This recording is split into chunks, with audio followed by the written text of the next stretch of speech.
reasons we went to 3 zones for Prototype 2 was feedback from the players. They really wanted a better visual world. They wanted a world that they could really be immersed in.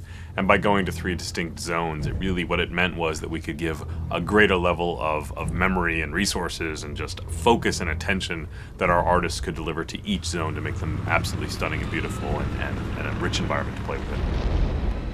It's enabled us to provide the player with different challenges, different experiences, and give the players something unexpected whenever they progress forwards.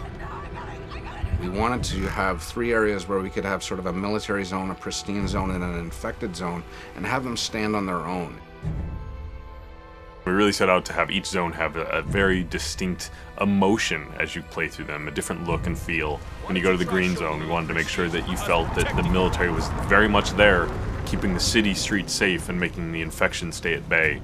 So you get a greater military population, you get less destroyed buildings, less papered over buildings. They tried to make it look pretty and nice. Our responsibility is sell the story, sell the mood and the feel of the location. So you will see lots of guys sitting on the sidewalks, leaning against the buildings, kind of hiding. We also focused on having a dynamic exposure so that you could have dark areas and bright areas, and having the camera really adjust for that. So it didn't feel like this monotone area of just constant intensities. A lot of the threat that you find in the green zone is slightly more insidious. It's kind of hidden away. It's not as overt as in the yellow zone where there's military absolutely everywhere, but as you dig deeper into the green zone, you start to understand that it has its own set of secrets in there, which I'm not going to go into details in this particular conversation.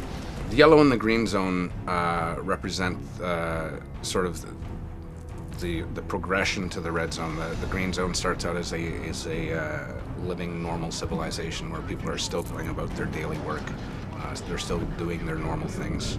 The yellow zone is more of a camp where things have gone wrong. They've moved people in, they've moved people out. It's a military quarantine zone. No one moves anywhere without moving through checkpoints. Your yellow zone, we really wanted that feeling of oppression. We really wanted that feeling of too many people crowded into a small space. We wanted to make you feel that Gentek is performing experiments on the human population. With the yellow zone having kind of expanded in such a way that the shanty towns are spilling out into the streets, what you tend to find at ground level at least, it's a much more enclosed gameplay space and a much more dense gameplay space, which means that if you get into a fight, it changes your tactical options. So it's just asking different things of the player and requiring them to approach situations in a different way. The checkpoints are far more important. The places where the military lineup meets the protesters is a far more interesting space than just a space that's completely filled with military or a place that's completely filled with infected. So as you go through each zone, you really will feel, this is the heart of darkness. This is sort of the safe zone. And this is kind of the, overcrowded, too many people. And even the people within that, the general population, you'll feel that what those people are feeling. When you get to the green zone, you've got people milling about much more naturally. And then when you get to the red zone, you're going to be hard-pressed to find just Joe civilian. You're going to find a lot of infected. You're going to find a lot of people worried for their life. So the zones are actually unlocked in a linear sequence as you go through the game. So you'll start out in the yellow zone, and then through the course of events you get dragged on into the next zone and then the zone after.